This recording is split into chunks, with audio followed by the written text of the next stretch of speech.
We had sort of speculated since the draft whether Artyom Levshunov would play for Rockford or for Michigan State. If you miss it, that decision has been made. He is turning pro, signed a 3-year entry-level contract with a $975,000 cap hit. He will be a pro, most likely in Rockford, starting next season. Certainly felt like that's where we were headed. Yep. We sat here a lot last week and listed out the pros and cons of both. Both going back to Michigan State has pros and cons. Turning pro, going to Rockford, same way. Obviously, the Blackhawks trust their development staff. They trust Anders Sorensen and the coaching staff in Rockford to do a better job than Michigan State. They want to have control. Screw Michigan State. And and it was kind of the same way. I take something that Anders Sorensen said when we talked to him last week at development camp about Arvid Soderblom having to go back down to the AHL. I apply it to Levshunov because it's about the same thing.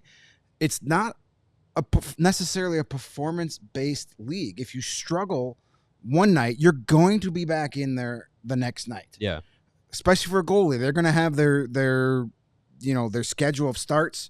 You give up 7 one night, you're going to make your next start. So, with the young defenseman at Michigan State, if he struggles, maybe they pull back on his minutes. Maybe they take him off a certain role. Yeah. Where in Rockford, you could control that. Hey, that's all right. You had a bad week. No big deal. You're going to be right back out there this week doing the same thing. So you can control that. There's not as much pressure on the player itself. And one thing I mentioned, too, a couple times last week, but we know not everybody watches the same thing, is also when he's playing in Michigan State, he is a lot better than everyone he's playing with for the most part and playing against. So you can learn some bad habits at that level, kind of like freewheeling and pinching when you're not supposed to. Playing in the Hawk system is going to teach him a little bit of control. He's going to have to play within the structure and, of course, having the watchful eye of Kyle Davidson and the entire development staff right on him is going to be great for his development. So I think it's what the Hawks wanted. They didn't want to push him too hard. They wanted him to make his decision, but I think they're very pleased with the decision he made. Yeah, and I think, too, like, he's had a lot of progressive steps up in competition since he's come to North America. Like, he was playing in Europe, comes to North America, plays in the USHL. Next season, he's playing in Michigan State. I think probably one thing they're thinking is, like, let's keep that trajectory going and move him up a level. Because, yeah, he could go back to Michigan State, continue to play on the college schedule, which has its benefits. There's a lot more practice time. There's a lot more time to get in the gym and weight train and things like that. You keep your body a little bit more fresh in that schedule, but there's also the opportunity of, like, maybe him plateauing at this point in his development, which I think you don't want to have happen. So you put him into the professional ranks. You give him an opportunity to be in training camp, because college guys don't go to training camp. So you give him an opportunity to be in training camp, be around the NHL team, training with them, practicing with them, have an opportunity to make the NHL roster, which, given what Kyle Davidson has said both at the end of last season and this past week, where they want to make it extremely difficult for the young players to make the NHL roster so that they can better themselves. Yeah. If he does make the NHL roster, that means he's playing fantastically.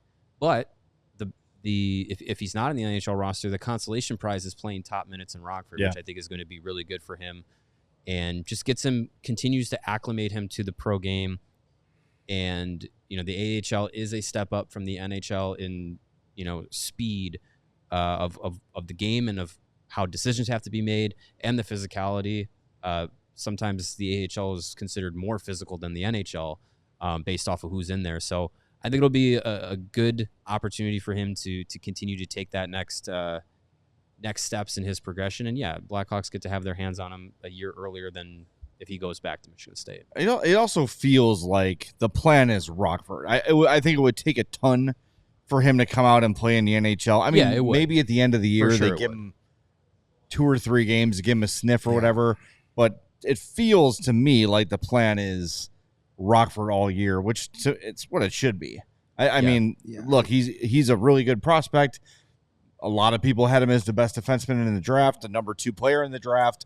but he's not like a Bedard, Celebrini, ready for the NHL sort of a thing. And especially when you compare forwards to defensemen, you want to give defensemen more time to develop. Right. Someone in the chat said that Moritz Seider was in the minors for 2 full seasons in the AHL, and that's I mean, if Levshunov spends 2 years in the AHL, I don't think that's any indication that he's a bust if or he's not worth the pick. If or he anything spends like 2 that. years in the AHL and then at 20 years old is an 82-game NHL defenseman, like That's and amazing. that you really don't have to like go through those like initial growing pains.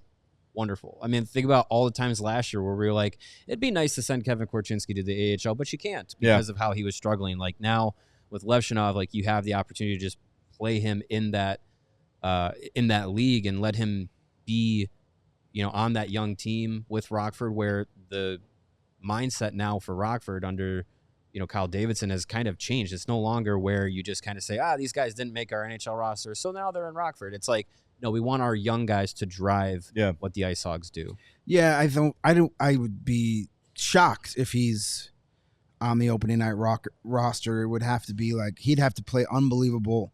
I just don't see how he can go straight from 1 year of college hockey and all of a sudden jump over Kevin Korchinski, who's got a full year of NHL experience, jump over Ethan Del Mastro and Nolan Allen and Wyatt Kaiser. Those guys all have at least 1 full year of professional hockey and some NHL experience.